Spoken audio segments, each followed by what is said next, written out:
Hello Sebastian Lasito 5 minute fresh start में आपका स्वागत है। मैं इब्रानियों 8:7 में हूँ। इसमें लिखा है, यदि पहला वाचा निर्दोष होता तो दूसरे के लिए कोई स्थान नहीं होता।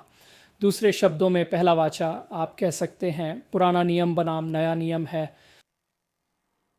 क्योंकि उनमें दोष पाकर उसने कहा देखो वे दिन आ रहे हैं। प्रभु कहते हैं जब मैं इज़राइल के घराने और यहूदा के घराने के साथ एक नया वाचा करूंगा, उस वाचा के अनुसार नहीं जो मैंने उनके पिताओं के साथ उस दिन की थी जब मैंने उन्हें हाथ से पकड़कर मिस्र देश से बाहर निकाला था, क्योंकि उन्होंने मेरी वाचा में बने नहीं रहे और मैंने उन्हें अनदेखा कर दिया। प्रभु कहते हैं क्योंकि यह वह वाचा है जो मैं उन दिनों के बाद इस्राएल के घराने के साथ करूंगा। प्रभु कहते हैं मैं अपनी विधियों को उनके मन में डालूंगा और उन्हें उनके हृदय में लिखूंगा। मैं उनका परमेश्वर बनूंगा और वे मेरे लोग होंगे। उनमें से कोई भी अपने पड़ोसी को नहीं सिखाएगा, नहीं अपने भाइयों में से कोई कहेगा प्रभु को जानो, क्योंकि उनमें से सभी मुझे जानेंगे, सबसे छोटे से लेकर सबसे बड़े तक। क्योंकि मैं उनकी अधर्मिता पर दयालु रहूंगा और उनके पापों और अधर्म के कार्यों को मैं अब और याद नहीं करूंगा। इसमें वह कहता है एक नया वाचा उसने पहले को अप्रचलित कर दिया है। अब जो अप्रचलित और पुराना हो रहा है वह समाप्त होने के लिए तैयार है। और इस प्रकार बाइबल यहाँ एक बहुत स्पष्ट अंतर कर रही है। पुराने वाचा या पुराने नियम में कोई भी कभी नहीं बचा था, वे सभी अधर्मी थे। यहाँ तक कि यशायाह, यिर्मयाह, दाऊद वे अधर्मी थे, लेकिन उन्हें धर्म के लिए गिना गया। दूसरे शब्दों में आने वाले मसीहा में उनका विश्वास और भगवान ने उन्हें धर्म के लिए गिना, लेकिन वे फिर भी स्वर्ग नहीं जा सकते थे क्योंकि वे मूल रूप से अधर्मी थे। तो पुराने नियम में दुनिया को 2 हिस्सों में बांटा गया है। एक तो वे अधर्मी लोग जो कभी परमेश्वर या आने वाले मसीहा को नहीं जानते थे, और दूसरे वे जो विश्वास करते थे, कानून का पालन करते थे और मानते थे कि एक मसीहा आने वाला है। ये उनके लिए गिना गया। तो वे नर्क में एक जगह गए जिसे स्वर्ग कहा जाता था, और अधर्मी नर्क में एक जगह गए जिसे यातना कहा जाता था। तो नर्क में ये 2 जगहें हैं, फिर भी भगवान से दूर। तो पुराने नियम में कोई भी व्यक्ति स्वर्ग नहीं गया जब तक यीशु नहीं आए और कीमत नहीं चुकाई। तो यहाँ जिस वाचा की बात हो रही है वह वाचा है जो परमेश्वर ने उत्पत्ति अध्याय 15 में यीशु से की थी, और फिर यीशु ने अब्राहम से की थी। तो हम अब्राहम की आध्यात्मिक संतान हैं।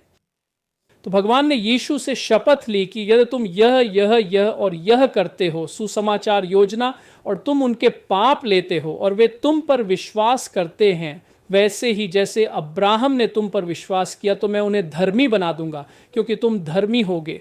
तो मसीह यीशु में हम धर्मी हैं। मैं मसीह यीशु में परमेश्वर की धार्मिकता हूं। आप मसीह यीशु में परमेश्वर की धार्मिकता हैं। ये कैसे हो सकता है? क्योंकि यीशु धर्मी थे। उन पर हमारे विश्वास के कारण परमेश्वर हमें धर्मी बना सकते हैं। हम उनमें परमेश्वर की धार्मिकता बन जाते हैं, इसलिए हमारी आत्मा में हम परमेश्वर के समान धर्मी हैं, और अब पवित्र आत्मा हमारे जीवन में आ सकता है और रह सकता है। तो जब आप इससे पीछे हटते हैं और इसे देखते हैं, तो भगवान को एक ऐसा योजना बनानी पड़ी जो मनुष्य पर निर्भर न हो। उन्होंने हमें देखा और कहा, आप जानते हैं, अगर मैं एक ऐसी योजना बनाऊं जो उन पर निर्भर हो तो कोई भी फिर से धर्मी नहीं होगा, हर कोई अब भी अधर्मी रहेगा। तो उन्होंने जो किया वह यह था कि उन्होंने यीशु को एक निष्पाप व्यक्ति बनाया जो आदम के पाप से बाहर पैदा हुआ। उन्हें हमारा बलिदान या हमारा वाचा साथी बनाया, जिसने उन्हें वाचा के माध्यम से हमें उन पर विश्वास करने की अनुमति दी। यदि हम उन पर विश्वास करते हैं, बाइबल द्वारा वर्णित विश्वास के साथ क्रियाशील जीवित विश्वास, वह विश्वास हमें धार्मिकता तक ले जाता है। और अब हम परमेश्वर के समान धर्मी हैं। हम परमेश्वर के सिंहासन कक्ष में हैं। हम परमेश्वर के पुत्र और पुत्रियां हैं, उस समझौते के कारण जो परमेश्वर ने अपने नाम से यीशु से किया, और फिर यीशु ने अपने नाम से अब्राहम से किया, और अंततः वह अब्राहम का वंश बन गया और परमेश्वर के लिए कीमत चुकाई। तो अब सब कुछ अच्छा है। सही, आमीन। भगवान भला करें। तो बात यह है, कृपया हमारे साथ साझेदार बनने के लिए प्रार्थना करें। हम मंत्रालय में महान कार्य कर रहे हैं। हमने 12 कार्य पुस्तिकाएं लिखी हैं, और मैंने अभी अपना दूसरा पुस्तक लिखा है जिसका नाम है हीरोज, विलन्स और इन बिटवीन। ये शायद एक और महीने में बाहर आ जाएगी। हम ये 5 मिनट के फ्रेश स्टार्ट 7 भाषाओं में करते हैं, जिनमें अंग्रेजी भी शामिल है। हाँ, हम पाठ्यक्रम बनाते हैं जिनमें कार्य पुस्तिकाएं और वीडियो होते हैं। हमारे पास उनमें से 12 तैयार हैं और उनमें से लगभग सभी मुफ्त हैं। केवल उन्हीं चीज़ों के लिए शुल्क लिया जाता है जहां हमारे पास एक प्रकाशक है और उनके पास पुस्तक का एक हिस्सा है, तो वह थोड़ा अलग होगा। वो अभी बाहर नहीं आया है लेकिन वह थोड़ा अलग होगा। लेकिन बाकी सब कुछ मुफ्त है। $20,000 का पाठ्यक्रम जो हमने अभी पूरा किया है वह मुफ्त है। दुनिया भर में हर कोई इसे प्राप्त कर सकता है और यह मुफ्त है और यह आप जैसे साझेदारों की वजह से है।